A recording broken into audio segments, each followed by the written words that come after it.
यहाँ पे समझो, जो हम लोग आते हैं back to the topic. Back to the topic अगर देखा जाए, टॉपिक नंबर 3 में movement along the demand curve और शिफ्ट इन डिमांड कर्व, दो चीजों के बारे में बात किया गया। किसके बारे में भाई? एक तो मूवमेंट के बारे में कि मूवमेंट का मतलब क्या होता है इसमें डिमांड में, ठीक है, और एक हमारा शिफ्ट। तो रटा हुआ होना चाहिए भाई, याद हुआ होना चाहिए। क्या मूवमेंट और शिफ्ट में बेसिक डिफरेंस क्या है बताओगे? नहीं, प्राइस किसमें कांस्टेंट रहता है? प्राइस इसमें मूवमेंट में, एक शिफ्ट में, शिफ्ट में। इसमें क्या होता है याद रखना है, ठीक है, कि मूवमेंट में प्राइस क्या होता है? बढ़ता है, क्वांटिटी डिमांडेड घटता है, और प्राइस घटता है तो क्वांटिटी डिमांडेड बढ़ता है। इसका मतलब प्राइस जो चेंज हो रहा है उसके वजह से डिमांड में जो चेंज हो रहा है उसको हम लोग movement of movement along the demand curve बोल के चलेंगे, ठीक है। लेकिन शिफ्ट के बारे में कभी बात करें, shift in the demand curve के बारे में, तो इसमें क्या होगा, हमारा प्राइस हमेशा कांस्टेंट रहेगा। इसमें कौन सा चीज काम करेगा? अदर डिटरमिनेंट्स, है ना, अदर डिटरमिनेंट्स की वजह से, अदर डिटरमिनेंट्स काम कर रहे हैं। इसमें जो है वो आपका प्राइस जो है वो कोई इफेक्ट नहीं डालेगा।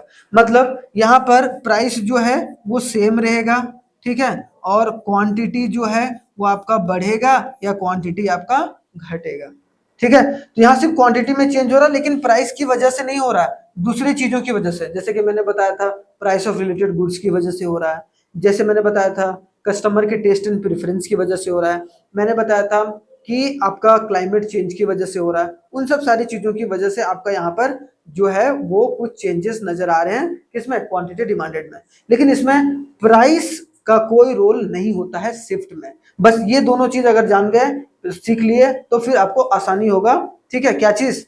डायग्राम बनाने में, ठीक है। पूजा पाठ की आवाज है, very good.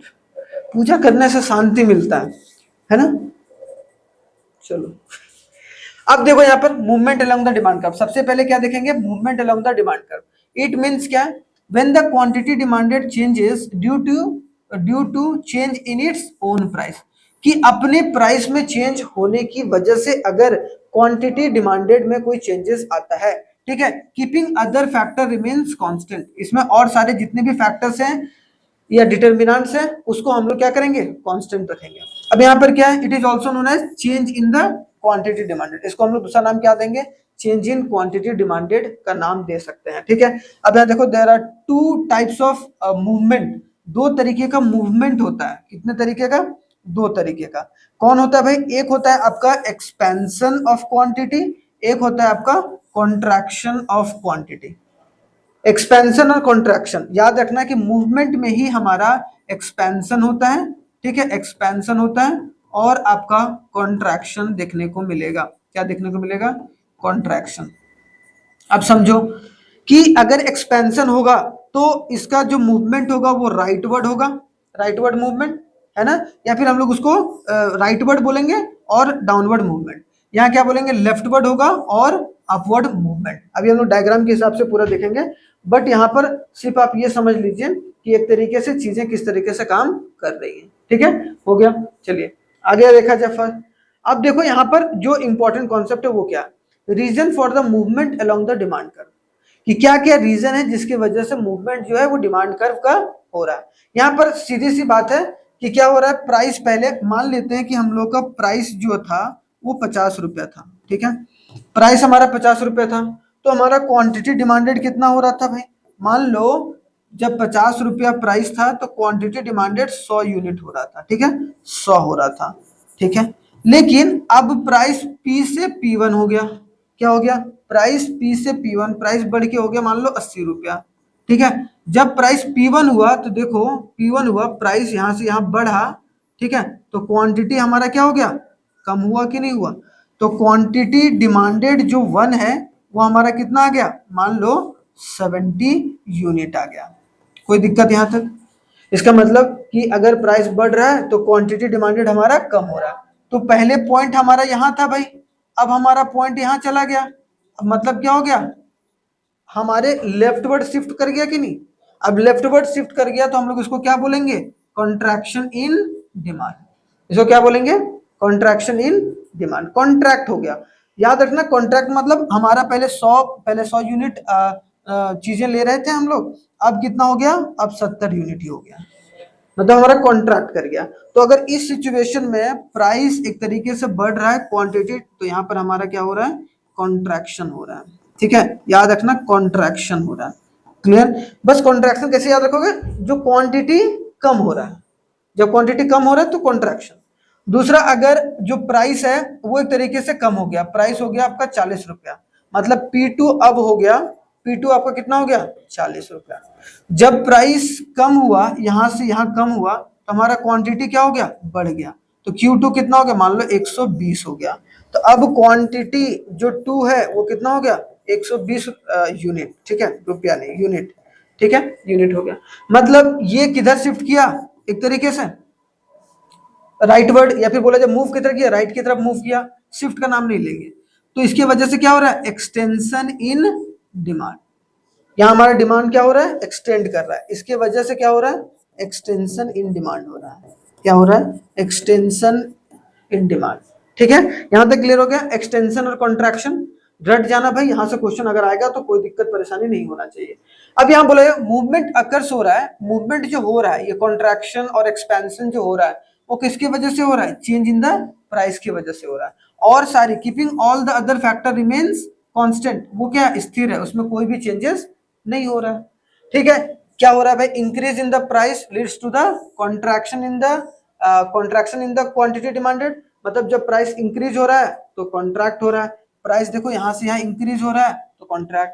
Decrease in the price leads to the expansion, जब प्राइस यहां से यहां डिक्रीज हो रहा है, ये डिक्रीज हो रहा है, तो हमारा क्या हो रहा है, एक्सपेंशन या एक्सटेंशन। ठीक है, एक्सपेंशन बोलो या एक्सटेंशन ऑफ डिमांड कर्व, लेकिन ज्यादातर अगर एक्सपेंशन यूज करोगे तो और भी अच्छा है। ठीक है, एक्सपेंशन भी बोल सकते हो। ठीक है, एक्सटेंड हो जा रहा है ये भी बोल सकते हैं। क्लियर हो गया, ये रट जाना है इसको, इसमें कोई दिक्कत परेशानी नहीं होना चाहिए। ठीक है, चलो वेरी गुड। आगे देखो, आगे shift in the demand curve. अब shift in the demand curve का मतलब क्या है, कि यहां पर शिफ्ट में कभी भी बात करेंगे तो उसमें क्या होगा भाई, हमारा प्राइस क्या रहेगा, हमारा प्राइस कांस्टेंट रहेगा। क्या रहेगा, हमारा प्राइस कांस्टेंट। प्राइस में कोई चेंजेस देखने को नहीं मिल रहा है। It means when the demand for the commodities changes due to the change in the other factor keeping own price of the commodity constant. क्या होगा, अपना जो प्राइस होगा वो क्या होगा, कांस्टेंट होगा। तो एक तरीके से हम यहां पर बोल सकते हैं कि प्राइस यहां पर सेम है। मतलब एक इंसान, ऐसे समझो एक इंसान था, एक इंसान था, वो 50 रुपया में, ठीक है, वो क्वांटिटी डिमांडेड कर रहा था, मान लो 100 यूनिट का। अब अभी भी 50 रुपया ही दाम है, लेकिन अब क्वांटिटी वो मान लो कि 120 यूनिट का कर रहा है। ठीक है, मतलब क्वांटिटी क्या हो गया है, बढ़ गया है। मतलब क्या, कि प्राइस उतना ही है, लेकिन जो है वो अपनी डिमांड को बढ़ा दिया। मतलब ये वाला जो डिमांड का लाइन है, वो डिमांड लाइन इधर आ गया कि नहीं आ गया, इधर आ गया। अब इधर आ गया तो हम लोग इसको क्या बोल के चलेंगे, इंक्रीज इन डिमांड। तो इसके वजह से क्या हो रहा है भाई, ये कंडीशन कैसा बन रहा है, इंक्रीज इन डिमांड का। ठीक है, इंक्रीज इन डिमांड, तो डिमांड में इंक्रीज हो रहा है, कोई दिक्कत नहीं है, डिमांड में इंक्रीज हो रहा है। अगर ये हमारा पहले प्राइस था, अब मान लो कि पहले था 50 रुपया, अब इसका प्राइस 50 रुपये अभी भी है, लेकिन अभी क्वांटिटी जो डिमांडेड हो रहा है वो मान लो कि 80 यूनिट का हो रहा है।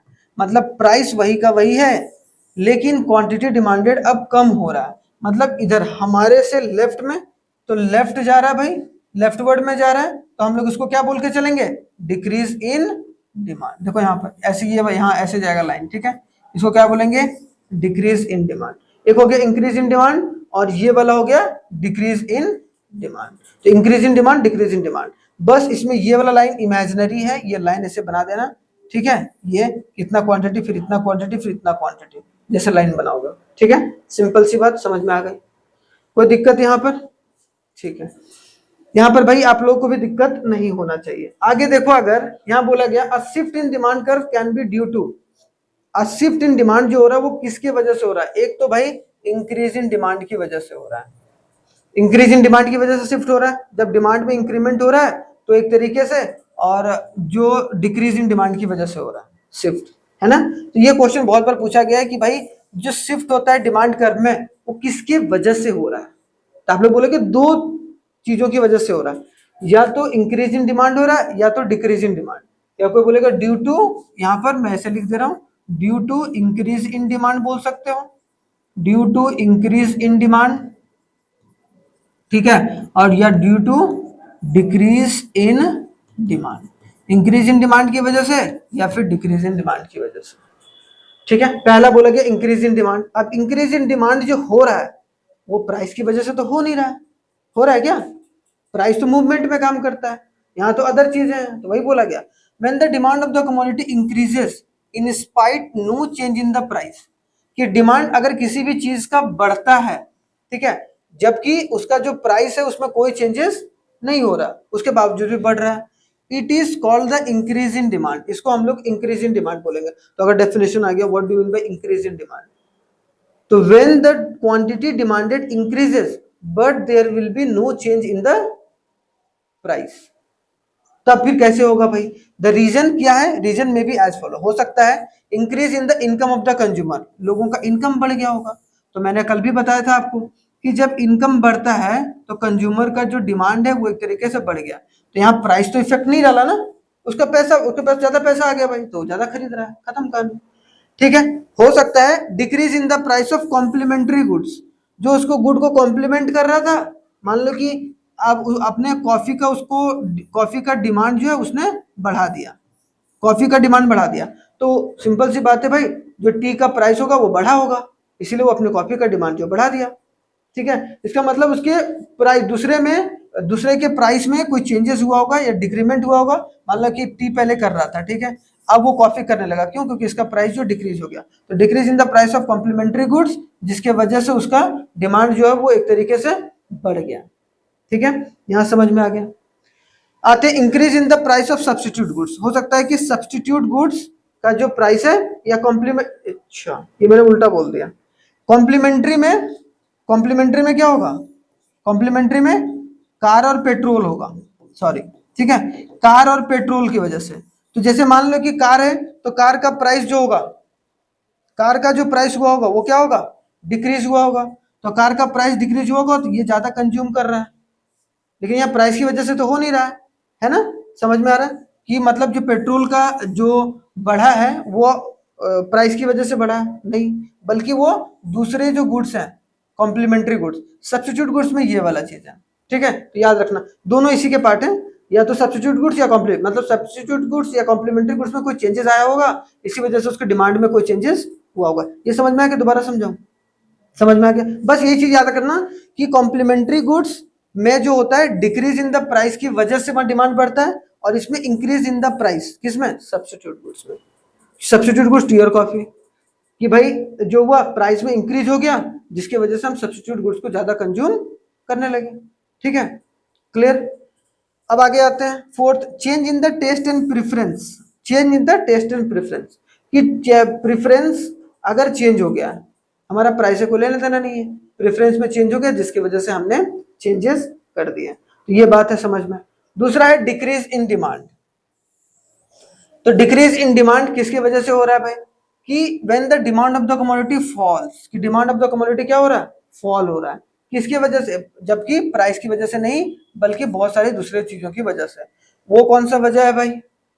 वो कौन सा वजह है? The reason may be a decrease in the income of the consumer, increase in the price of the complementary goods, और थर्ड होगा decrease in the price of, just उसका उल्टा, वहां क्या था? यहाँ decrease in the price of complementary goods, कहां? जब जब इंक्रीज हो रहा था, और जब डिक्रीज हो रहा है तो यहां पर हम लोग बोलेंगे इंक्रीज, देख रहे हो, और यहां पर decrease in the price of substitute goods. Substitute goods में से कैसे भाई? सब्स्टिट्यूट गुड्स कौन होता है? टी और कॉफी, ठीक है, टी और कॉफी। अब क्या हुआ कि वो टी एक तरीके से खरीदने लगा, ज्यादा डिमांड ज्यादा करने लगा, क्यों? क्योंकि वो डिक्रीज इन द प्राइस किसका हुआ? सब्स्टिट्यूट गुड्स का। तो इसके बदले क्या करने लगा? इसको ज्यादा खरीदने लगा कि नहीं लगा? तो इसका डिमांड बढ़ गया, इसका डिमांड नहीं बढ़ा, मतलब इसका डिक्रीज इन डिमांड हुआ है, हाँ या ना? तो भाई ये सब्स्टिट्यूट गुड्स की दाम कम होने की वजह से ये जो सब्स्टिट्यूट गुड्स है वो ज्यादा खरीदा नहीं जा रहा है, बल्कि कम खरीदा जा रहा है, क्योंकि अब इसे खरीद रहे हैं क्योंकि इसका प्राइस कम हो गया। ठीक है, change in the taste and preference, यहाँ भी चेंज हो सकता है, इसको टेस्ट पसंद ना आने लगे तो वो इंक्रीज हो जाएगा, और ना आने लगे मतलब डिक्रीज हो जाएगा। ठीक है, इसी में थोड़ा सा हम लोग एक्सेप्शन पढ़ ही लेते हैं, ये हमारा समझ में आ गया मूवमेंट और शिफ्ट। इसी में थोड़ा सा एक्सेप्शन को भी पढ़ ही लेते हैं। एक्सेप्शंस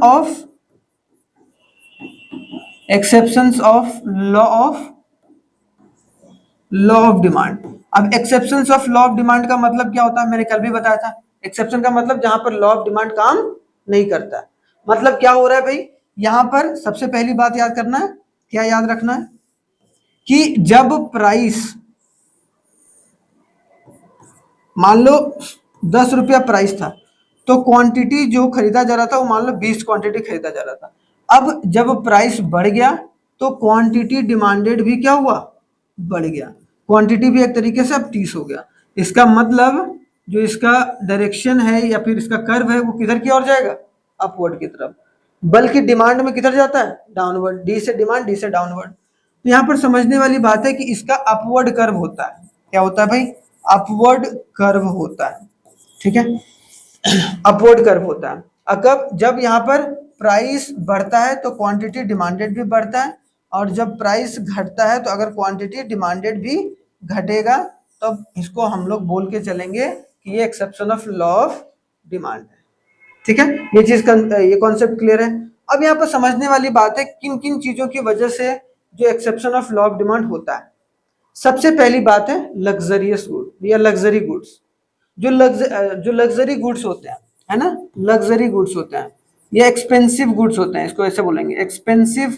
जो एक्सपेंसिव गुड्स होते हैं, एक्सपेंसिव गुड्स का दाम देखना, जैसे कि मान लो कि एक जो है बहुत रिच वुमेन है। ठीक है, क्या है, रिच वुमेन है। अब रिच वुमेन क्या करेगी भाई, जब ना डायमंड का दाम बढ़ेगा, है ना, जब डायमंड का दाम बढ़ेगा तब वो क्वांटिटी डिमांडेड जो होगा, रिच फैमिली में डायमंड लोग ज्यादा खरीदना शुरू करते हैं। क्यों, क्योंकि उनको समाज में एक इज्जत बना के चलना है। ठीक है, समाज में क्या बना के चलना है, इज्जत, या फिर उनका दिखा, या फिर बोला जाए कि दिखाना है या कुछ भी करना है, उसी को हम लोग बोलते हैं वेबलन इफेक्ट भी बोलते हैं। इसको क्या बोलते हैं भाई, वेबलन इफेक्ट भी बोलते हैं। तो ये भी याद रखना है थोड़ा सा, इसको क्या बोलेंगे, वेबलन इफेक्ट।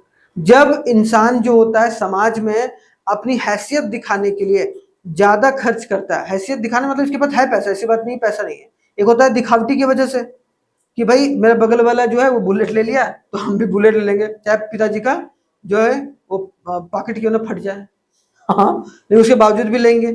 तो वो वाला डेमोन्स्ट्रेशन इफेक्ट, ठीक है, दिखावटी की वजह से। लेकिन यहाँ पर भी दिखाया जा रहा है, लेकिन इनके पास पैसा है।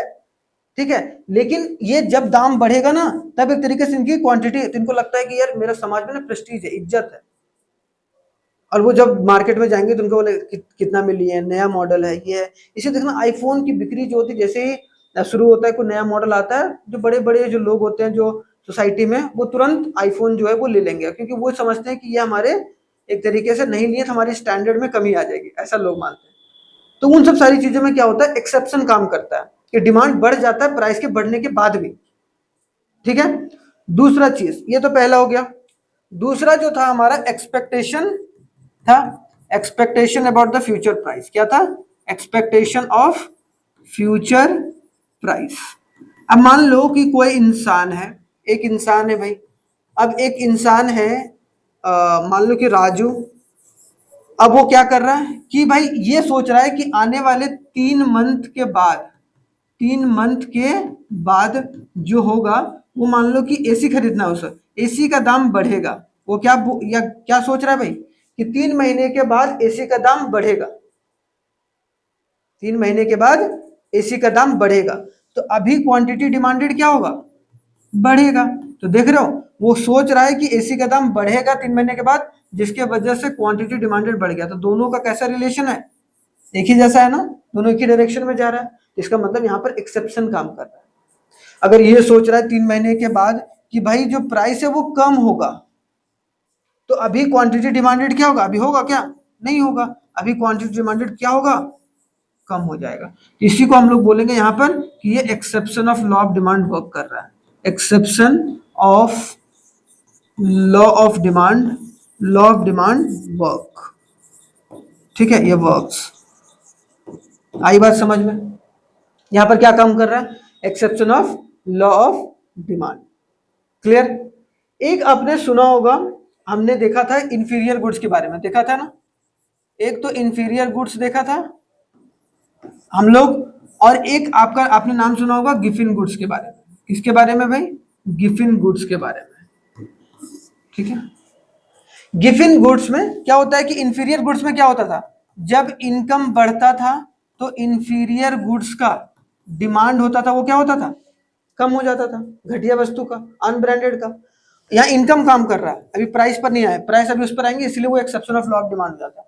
और यहाँ पर क्या है, जब इनकम एक तरीके से घट रहा है तो इंफीरियर गुड्स का जो डिमांड है वो एक तरीके से बढ़ जाता है। मतलब यहाँ पर क्या है, प्रॉपर तरीके से लॉ ऑफ डिमांड काम कर रहा है कि नहीं कर रहा है?